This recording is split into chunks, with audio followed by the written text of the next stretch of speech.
5 lukisan itu dipamerkan, berarti dia sedang merasakan, wah bahaya ini gitu. Dan niat agar kemudian 5 lukisan ini diturunkan supaya tidak dilihat oleh orang-orang, supaya karyanya itu tidak dapat disaksikan oleh banyak orang, oleh masyarakat Indonesia. Ternyata ketika dibatalkan, 5 lukisan malah viral. Kita akhirnya membatasi ruang-ruang para pekerja seni, ruang-ruang para pelukis untuk kemudian mengekspresikan apa yang menjadi realitas sosial.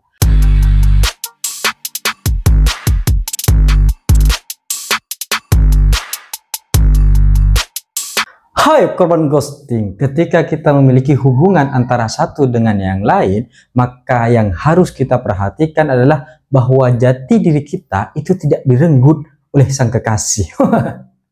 Ini gak boleh hilang nih gitu. Jangan sampai akhirnya hanya karena kita dekat dengan seseorang, kemudian hal yang kemudian menjadi jati diri dari diri kita itu hilang.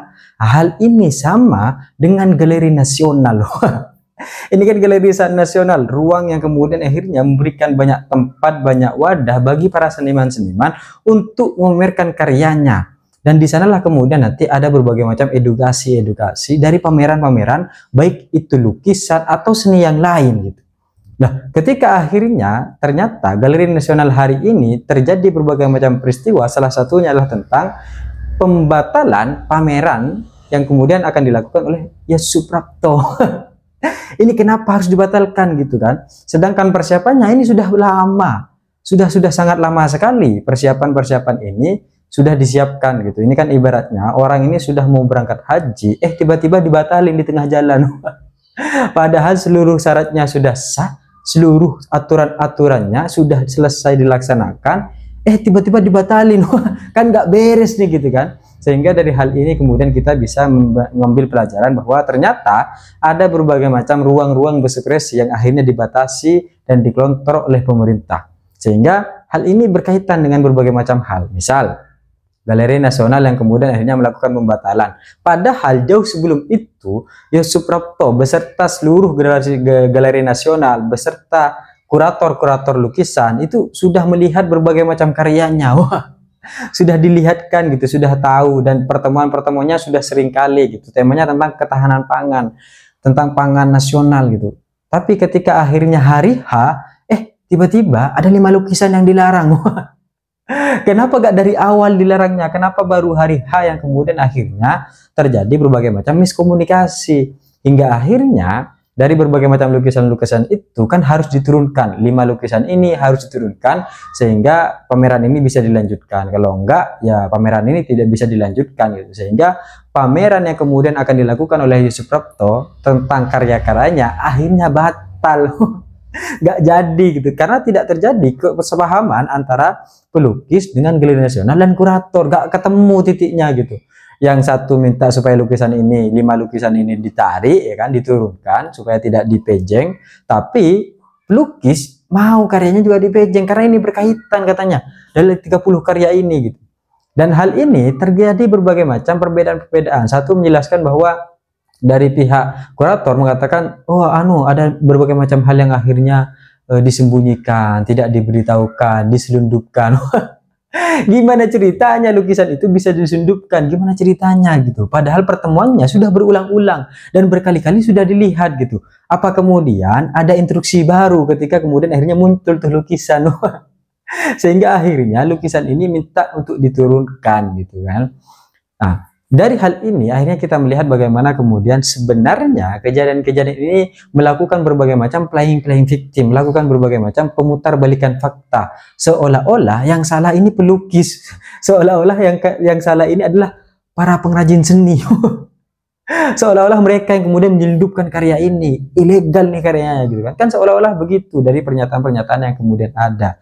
Sehingga hal ini yang kemudian akhirnya membuat dua narasi yang berbeda untuk kemudian saling merasa benar. Galeri Nasional dan kurator merasa benar, pelukis juga merasa benar. Tapi kalau dilihat dari berbagai macam cerita-cerita yang ada, rasa-rasanya sulit untuk kemudian diselundupkan. Karena pertemuan mereka bukan pertemuan 1 kali 2 kali, tapi sudah berlangsung lama dan terjadi berulang kali gitu. Sehingga untuk kemudian hal ini diselundupkan itu cukup tidak mungkin rasanya. Dan hal ini kan juga sudah dipasang jauh-jauh hari, tidak kemudian hari kemarin baru besok pamerannya dilaksanakan, kan enggak gitu. Ini sudah dikirim lama gitu kan ke Jakarta, kok baru hari itu kemudian terjadi instruksi agar diturunkan. Dan hal ini berkaitan dengan salah satu tokoh katanya yang kemudian terkenal. Padahal ketika kemudian kita melihat bahwa oh ternyata di sana ada berbagai macam konten-konten seksual gitu. Apanya yang seksual?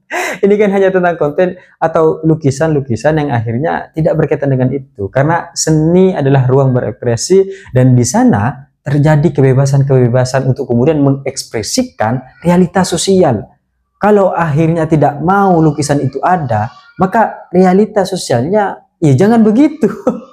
Ini kan karya seni kan memotret berbagai macam realitas sosial agar kemudian dari karya itu kita bisa mengedukasi masyarakat bahwa ada berbagai macam persoalan-persoalan yang harus kita pelajari. Itu kan sebenarnya gitu wujud untuk kemudian akhirnya kita melihat seni itu, melihat lukisan itu adalah tentang sejauh mana rasa yang kemudian kita dapatkan ketika kita melihat lukisan itu.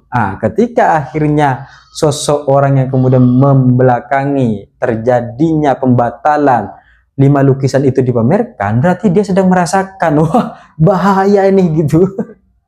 Dan niat agar kemudian 5 lukisan ini diturunkan supaya tidak dilihat oleh orang-orang, supaya karyanya itu tidak dapat disaksikan oleh banyak orang, oleh masyarakat Indonesia. Ternyata ketika dibatalkan 5 lukisan malah viral. Gak jadi itu, gak dilihat oleh masyarakat. Masyarakat sudah melihat semuanya. Akhirnya persoalannya tambah lagi ketika kemudian akhirnya pembatalan seni ini, pameran ini dilakukan oleh Galeri Nasional. Bagaimana mungkin kemudian kita hidup dalam negara demokrasi yang kemudian salah satunya adalah tentang ruang berekspresi, tapi dalam seni kita dibatasi. Ini repot jadinya. Bagaimana kemudian akhirnya edukasi-edukasi dari seni itu dilahirkan? Apakah mungkin ruang-ruang seni ini sebagai salah satu jalan kita untuk mengkritisi realitas sosial ternyata juga dibungkam oleh pemerintahan? Ini kan pertanyaannya. Sedangkan galeri itu bukan galeri biasa, tapi galeri nasional yang mewakili seluruh Indonesia. Sehingga ketika akhirnya sikapnya demikian, maka bukan tidak mungkin bahwa memang hal-hal ini dibatasi oleh pemerintah. Nah, hal inilah yang kemudian akhirnya menjadi persoalan sehingga pertentangan-pertentangan ini terus dibicarakan. Tapi seni-seni yang ada di Indonesia harusnya menjadi ruang kebebasan untuk kemudian memotret segala realitas sosial. Karena mau bagaimanapun karya lukisan adalah karya yang kemudian dilahirkan dari rasa sang pelukis melihat keadaan-keadaan tertentu. Dari rasa sang pelukis untuk kemudian memotret peristiwa-peristiwa tertentu. Kalau ada peristiwa yang kemudian tidak menyenangkan salah satu pihak, itu hanya perasaannya saja. Ambil sisi lain, karena untuk melihat lukisan kita punya cara masing-masing, dan jangan sampai pada akhirnya karena kita punya cara masing-masing, karena kita berpikir bahwa lukisan ini buruk, kita akhirnya membatasi ruang-ruang para pekerja seni, ruang-ruang para pelukis untuk kemudian mengekspresikan apa yang menjadi realitas sosial. Kalau akhirnya kita tidak ingin ada karya-karya seni yang demikian, maka seharusnya realitas sosialnya juga kita inginkan agar tidak demikian. Tapi kenapa pada akhirnya ternyata itu dilakukan? Berarti kan memang inginnya agar ada lukisan-lukisan ini. Dan dari kejadian-kejadian ini akhirnya 2 sudah terjual, mungkin tinggal 3 lagi, ya mungkin nanti akan diviralkan lagi, akan dipamerkan lagi di tempat lain, karena pada akhirnya Galeri Nasional tidak menyepakati agar pameran ini dilakukan karena 5 karya itu kontroversial. Yang buat kontroversial siapa? Iya, orang-orang yang akhirnya mengadakan agar kemudian pameran ini ditiadakan, mengatakan bahwa pameran ini gak usah aja gitu, gak usah ditampilkan. Itulah orang-orang yang akhirnya membuat pameran ini menjadi kontroversial, padahal biasa aja. Karena pada akhirnya dalam negara demokrasi berbagai macam keburukan-keburukan dan berbagai macam keburukan-keburukan di masa lalu akan terbongkar saat dia selesai dengan masa jabatannya, saat dia selesai dengan kekuasaannya. Maka kalau ada cerita-cerita masa lalu yang akhirnya buruk tentang pejabat-pejabat kita di masa lalu, hal itu adalah hal wajar dalam negara demokrasi. Tapi kalau akhirnya cerita-cerita itu tidak ada, maka memang dia adalah orang yang baik dalam negara kita selama menjadi pejabat. Saya pikir itu cita-cita saya, ingin seperti Gibran, tapi saya sadar diri dan sadar posisi. See you, kawan ghosting.